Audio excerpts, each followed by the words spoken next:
She's also an amazing instructor.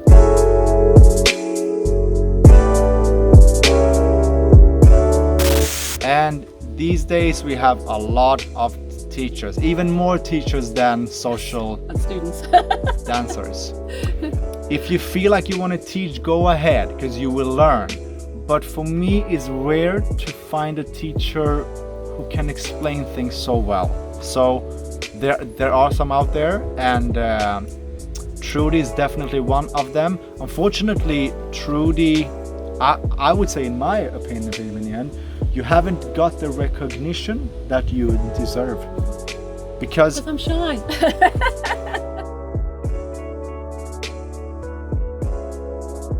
Hello guys, thank you very much for watching this. So today we thought about doing an interview to Trudy Williams from More Than a Dance.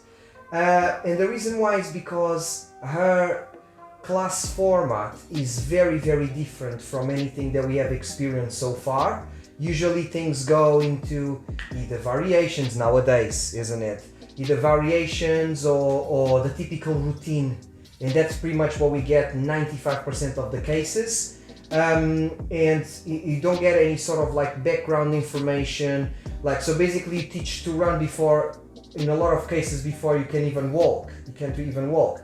So, and this is why I was thinking, well, Trudy's idea actually, into doing a video just to talk a little bit about this. So I just would like to start by asking you, why do you teach the way you do? Like, why is that so different from, and why do you, and why would it be better to do it this way, or what kind of benefits do we take out of that kind of teaching method? So I've been doing Urban Kids for 7 years. I learned in Paris, and I was learning in a way to actually teach, not meaning to teach, but I've got an analytical mind. So I like to analyze, why does that work sometimes, why doesn't it work other times, why does that teacher teach this, why does that teacher teach that, and why is it, somebody else does it and you don't even feel the lead at all. So I started collecting all this information up and watching the success of a class versus how many students could actually execute the moves at the end of it. And the biggest moment I had was from an Albia masterclass in Spain in 2014, 15, I can't remember, it's a long time ago, where it was one of the few classes I'd been in where the whole room executed what he taught perfectly. And that at the time was inspirational, because I'd seen so many classes, not because they were bad teachers, but because of something where the students were struggling to get hold of this information. So what I wanted to do was to try and pull together a way when we came to the UK where we didn't have these experienced teachers to teach. A lot of our teachers are new. They started Urban Kids teaching more or less quite soon after they learned the dance. So I thought I'd bring my expertise, which is more wider and more deeper, to the situation to try and help complement the other lessons to give them the understanding. And the things I noticed was like, even here in the UK in Kizomba classes, I remember doing a class with Nuno de Campo, I don't know if you know him. Yes, I actually learned with him as well. I did his excellent. course. He's an amazing teacher. Amazing Dancer, amazing teacher. Yeah, you guys gotta check him out. He's like super knowledge, and he does 300 dances, including things that have nothing to do with couple dancing or anything. I think that's the important factor. He's super good. Most good teachers, the really good teachers, are not just one discipline dancers. They can do several different dances. But I remember watching a class in Bird Hill, and we were all there learning. I was obviously a follower. And he was explaining something, and he watched everybody and nobody did what he said. So he stopped the whole class and said, "Look guys, this is what you're supposed to be doing." And I think it was like a rock. He says rocking, like rocking a boat. And he was giving so many different explanations of how a rock is for the different languages, for the different mentalities of what we hear. And still, nobody in the class adjusted what they were doing. They still carried on doing it the way they were doing it. And I remember thinking, he's an amazing teacher. I understand what he's saying. So why are all the leads here completely ignoring the advice and doing what they're doing? So that happens a lot in classes as well sometimes. It seems like we're very much a society of seeing, not hearing. And it's really hard to learn dance if you're not actually feeling, seeing, hearing, understanding. There's many aspects to pull together.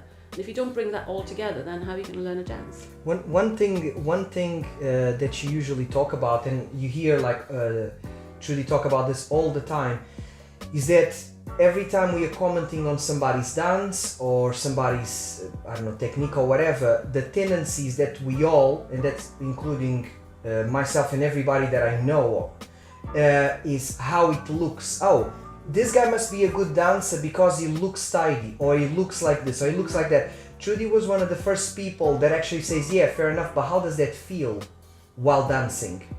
Which is like a question that people don't usually ask that much, because we are so focused on being visual that we sometimes neglect how the partner feels while doing that dance. Is that stressful for feet? Is that stressful for other things? And Trudy was actually one of the first people that actually opened up the question in my head of how does that feel for the follower? Do you want to talk a bit about that? Yeah, because when I learned, the dancers were mostly coming from a kizomba background, because it was just called French style, it wasn't urban. So these guys were really quite talented dancers, again, multidisciplined. And when they started creating the new, what we now class as urban kiz moves, they already had a very good sounding of a very connected feeling dance. The reason I was attracted to urban and the French style then was the musicality, the creativity, the free format of it, but also the connection. Now you hear a lot of people looking at urban going, no, there's no connection, it looks like they're just It's a myth, stomping isn't around. it? Yeah, but that's not how it started. Unfortunately, that's why it's evolved, not because the dance has evolved, but because the understanding has devolved. It's gone the opposite way. If the understanding came back underneath it, then these things would also come back into the dance. Because, you know, like you said, it's that feeling. So when we first started teaching this, I noticed that the feeling was missing, that people would look at a move, stomp it out by the steps. I would feel like a supermarket trolley. I'd feel like I'd be like, with a wonky wheel at best, being pushed around. And I was like, no, it's meant to be us dancing together, not being forced or pushed or like even forgotten about sometimes. And sometimes guys go to me, why aren't you moving? And I'm going, because you're not leading. Yeah. Why are you stumbling? Because you're not transferring your weight. Why are you? And it's like, these are the things that what you see as really good dancers, I feel all of this. And the better you get at following, the more sensitive you get to these, so the degree of it becomes like louder to me. If you're used to just walking to the beat as a follower, then you can probably get away with dancing like that and never notice that the guy's actually not leading.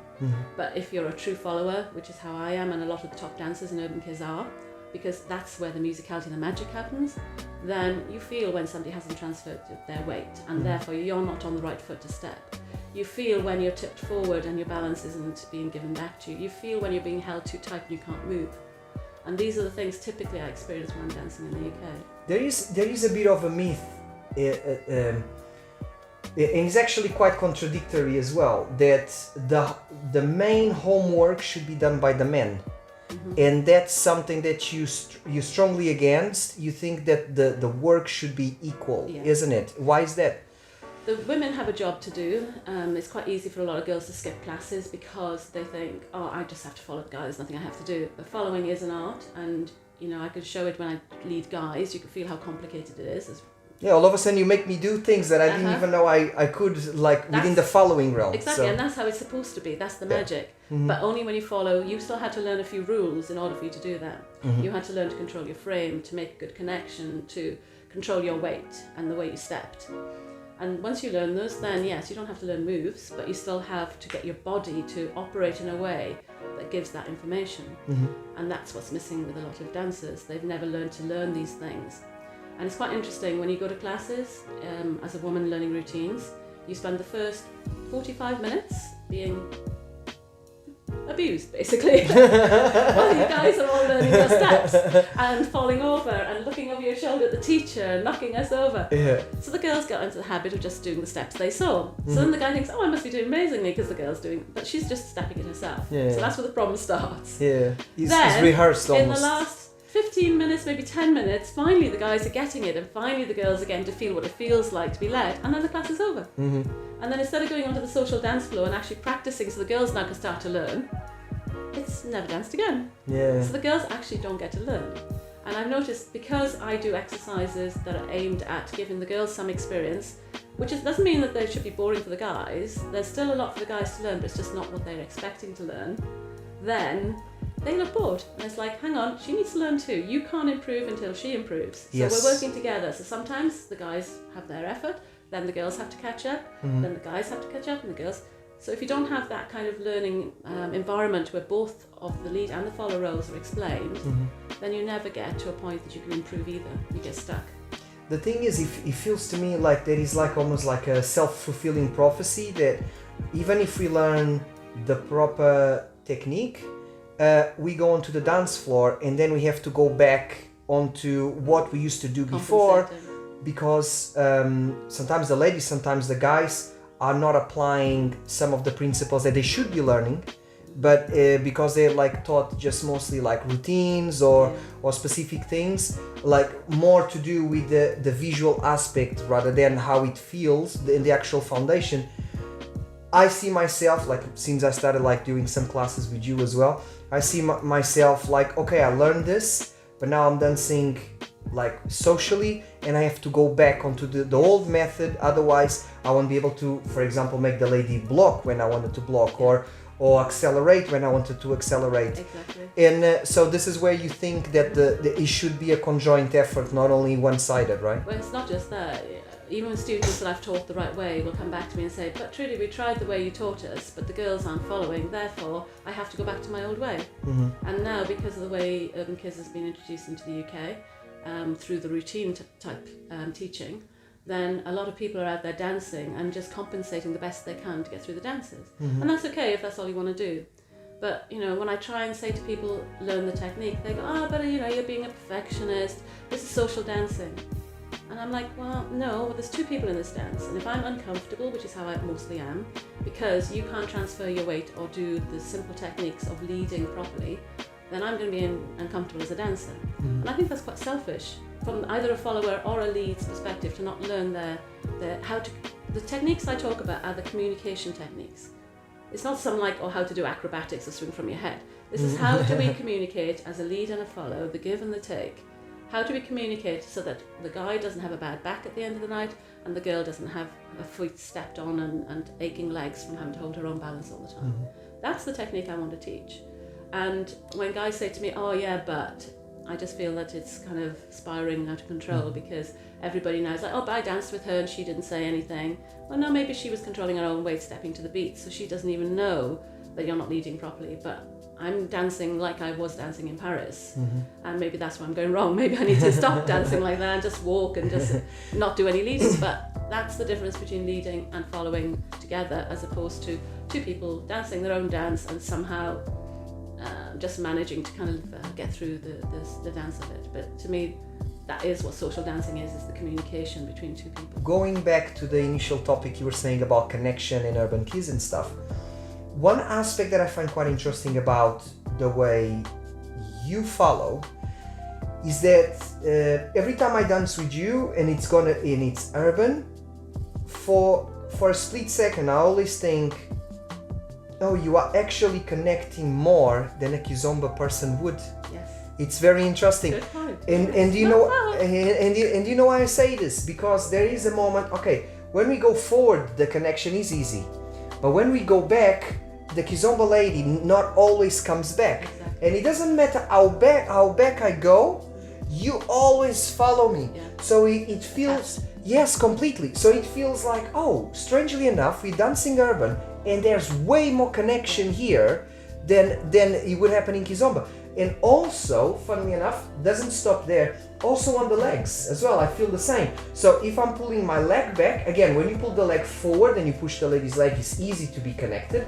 But when you pull back, not everyone comes with the leg in the same sort of direction.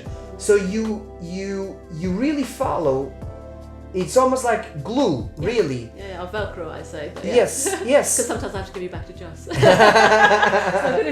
So it is quite interesting because it's really strongly connected within the chest and within the legs as well, which that doesn't happen, at least to me, in traditional Kizomba. No, you don't notice it so much there, which is why when I have girls coming from Kizomba, I have to slightly teach them differently. There's this kind of a little bit of a myth going around saying you have to learn Kizomba before you learn urban. That's not technically true. It's just that we have some really good Kizomba teachers who teach some of this stuff really well. And if you dance with them and learn with them, then you will have some of these things naturally. But generally, there are good Urban Kids teachers that also teach that stuff. So it's the content that's important to learn, not whether it's Kizomba or Urban Kids. It's the connection, the frame, the way we follow each other, and the details we follow. The reason why there's more details in Urban Kids and why I'm closer to you is because it's more likely to be reactive to the music, more suddenly, quickly changing. And if I'm not connected, I'm not ready to go. And the more closely I follow you, the way more creative you'll get. Yes, You can make up moves and I will be with you, and that's when the fun and the magic of the dance starts. I actually remember the thing that we were talking about and then I forgot. Talking about the foundation and the techniques that you teach. I think it's, if you are looking into doing super crazy moves and spin the lady in one finger and whatnot, you will see that learning the techniques will allow you to get there much quicker. So often, like when I'm practicing with Joss, we stumble upon like a challenge, and we're like, okay, how do I explain to you that I want to do this? Because there are certain leads that is a difference between 1 and 2, but then there are certain leads that is a difference between 1 and 1.2. Oh, yeah. The difference in what you want to do is quite minimal. It's tiny. And then we sometimes hit a rock, and we're like, okay, how do I tell you to do the 1 and the 1.2 when they look so similar? Yeah. And when you learn the technique, it really helps in I just need to do this, and then that happens naturally. So the subtleties of what I teach are from experience of dancing with loads of guys, obviously, but when I danced abroad and learned from the different guys, I found the techniques that I liked were the ones where they organically came from the body, and even though they were moves I never learned or ever done before, suddenly I would end up in a position and go, wow, how did that happen? So then I studied these guys and started learning how to lead it. And it's quite interesting, as a woman teacher, it's only women teachers that have this knowledge. Because as because guys are rubbish at following. No, rubbish at you don't following. dance with other leads. Yes. You only see them, you never dance, you don't know what they feel like. Exactly. Yeah, but I think even if you look at Kizomba, you've got Tanya, Rakita, Rashida, all these women that are teaching. I suspect when they started teaching, they might have, weren't they the first kind of people in the UK teaching? I'm not sure, but they were amongst the first. They brought with it what it felt like to be a follower, and they could add that layer onto it to say, this is how it feels, not just how it looks. And I think that's the role of the women in Urban Kids, even in Europe, that when the guys start leading, the girls then start giving the feedback of accuracy, and that's how the guys improve. And then when they start helping other guys to learn, that's what the ladies are sharing, is the feeling of the dance and helping keep that going. Whereas if we don't have that in the pool of dancers that we have, then of course it goes back to that kind of chicken and egg. It's like who's creating the problem? Are the leads too hard? Are the followers too heavy? It's both. And then when people say, oh yeah, look, I can see you can dance a bit, let's go practice. All they're doing is carrying on the momentum of bad technique. If they want to practice that hard or improve, they need to find a teacher that can teach them the differences and say, yeah, that's not working because you're twisting your shoulder, your frame isn't straight, and therefore you're giving her two different signals at the same time. And that's the level that I've got my teaching to after this many years. I can understand and I can see, and plus I understand energy as a healer. I've got that physical awareness, and I can see it in people, and I can see when they're doing, mistakes that are quite easy for me to spot. Just simple things with the shoulders.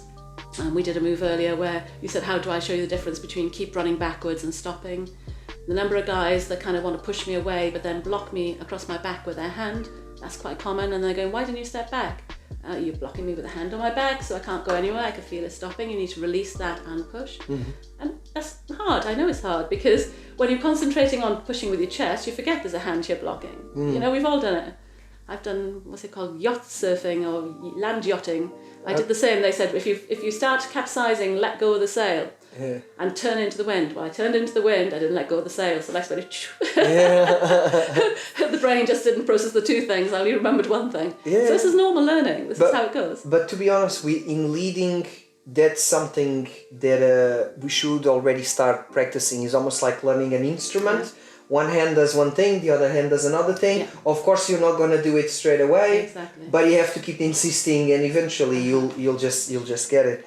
No, fair enough. And I think, interestingly, when I teach women to lead, and somebody said this was biased, but this is just my experience of what I've seen. When I teach women to lead, the thing I notice is they ask questions more. They trial and error more. They're happy to make mistakes in the learning process.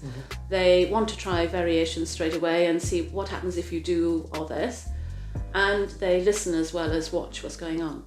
And in one class, I can get more out of a lady lead than I can a guy. A guy will come in, he will look, he will watch what I've done and say, oh yeah, I know that move. And then he will shut his brain down and may not try anymore, on average. I'm not saying all There is a people lot like of a defensive aspect within the guys, the leads, going to class. At least I noticed that by default, and this happens a lot with beginners as well, is that beginners they feel extra pressure. And I think one of the reasons is because of the myth that the responsibility is on the man. So if we actually share a little bit, it kind of alleviates the pressure for the man, and probably even as a repercussion to this, it will probably even bring more men to the classes because they'll feel less pressurized into I have to be perfect straight away. No, and I'd rather have a student who tries and fails than somebody who watches and thinks they're perfect. Yeah. Because you learn more through the trying and failing than you will through just trying to get it perfect straight away. Because trying to mentally get it perfect and then execute it without the experience in the body of it, it doesn't have as an effect as actually trying it and seeing.